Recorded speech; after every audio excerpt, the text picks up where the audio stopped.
한국경제신문의 정인설 워싱턴 특파원과 알아보겠습니다. 자, 사우디를 방문했던 바이든 대통령이 결국 원하는 카드를 얻지 못하고 빈손으로 돌아왔다. 이런 평가들이 이어지고 있는데 전반적인 상황과 함께 유가 흐름까지 짚어주시죠.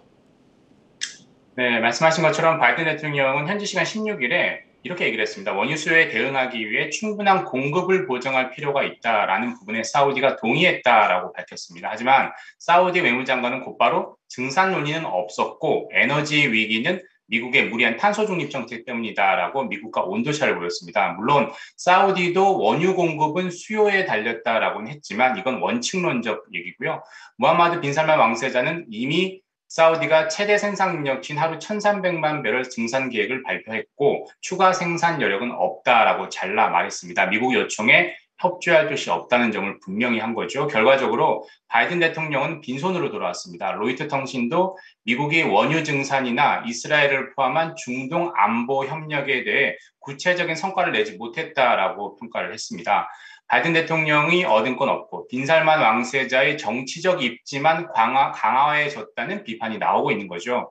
바이든 정부 들어서 균열이 있었던 사우디가 공식적으로 미국과 거리를 두겠다라는 선언을 한 것이나 마찬가지로 볼 수 있습니다.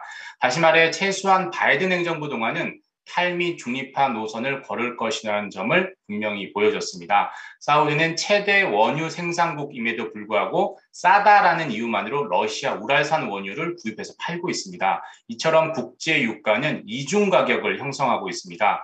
제재에 묶여있는 러시아 우랄산 원유 가격은 국제 원유 가격보다 20%가량 싸게 형성되어 있고요. 제재를 받고 있는 이란산 원유도 비슷합니다. 이런 원유를 중국, 인도, 사우디 같은 일부 국가들이 구입을 하고 있는 거죠. 나머지 북해산 브렌트유나 텍사스산 원유는 여전히 강보합세입니다. 지난주 14일에 장중 한때 러시아의 우크라이나 침공 이전 수준으로 원유 가격이 좀 떨어졌지만 다시 반등해 브렌트유는 $100가 넘고 있고요. 지난달부터 경기 침체 우려로 다른 원자재나 곡물 가격은 전고점 대비해서 30% 이상 빠졌습니다. 그에 비해서 국제 원유 가격은 상대적으로 덜 떨어진 것으로 볼 수 있습니다. 경기 침체 우려로 급등하고 있진 않지만 수요 대비 공급 부족으로 인해서 원유는 상대적으로 보합세라고 볼 수 있고요. 사우디의 증산 거부로 인해서 당분간 원유 가격이 확 떨어져서 안정세를 보이긴 쉽지 않을 것으로 보입니다. 당분간 국제유가 시장의 이 변동성이 확대될 것 같은데 이번 주에도 이 굵직한 이벤트들이 많이 예정돼 있습니다. ECB 통화정책회의부터 넷플릭스나 테슬라 같은 기업들도 실적을 발표하는데 투자자들이 봐야 되는 주요 일정들 정리해 주시죠. 예, 방금 언급하신 것처럼 유럽의 긴축과 미국 기업의 실적이 주요 관전 포인트가 될 것 같습니다. 오는 26일부터 27일까지 FMC를 앞두고 미국 중앙은행 연준은 공식 발언 금지, 즉 블랙아웃 기간에 들어가죠. 미국이 조용할 때 유럽이 기준금리를 올립니다. 유럽 중앙은행 ECB는 현지 시간으로 21일 목요일에 통화정책회의를 엽니다. 현재로선 0.25%포인트 올릴 가능성이 큰데요. 11년 만에 이렇게 되면 제로금리에서 벗어나는 거죠. 그래도 미국에 비해 여전히 금리 수준이 낮고 인상 속도가 늦어서 강달러, 킹달러 시대에 큰 변화는 주지 못할 가능성이 큽니다.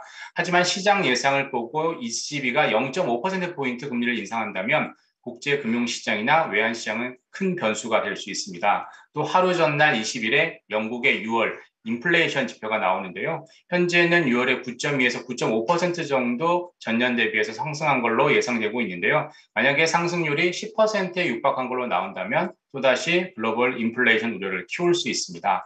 두 번째 관전 포인트는 미국 기업들의 실적입니다.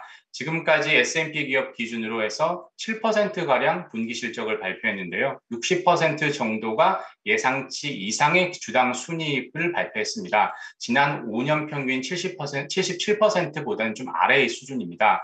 대부분의 기업들이 원자재 비용과 인건비 상승 때문에 이익이 줄었을 것으로 예상되고 있습니다. 이런 분위기를 이번 주에 반전시킬 수 있을까요? 지난주엔 은행들 실적이 대부분이었지만 이번 주엔 다양한 부문의 기업들의 실적 발표가 예정되어 있습니다.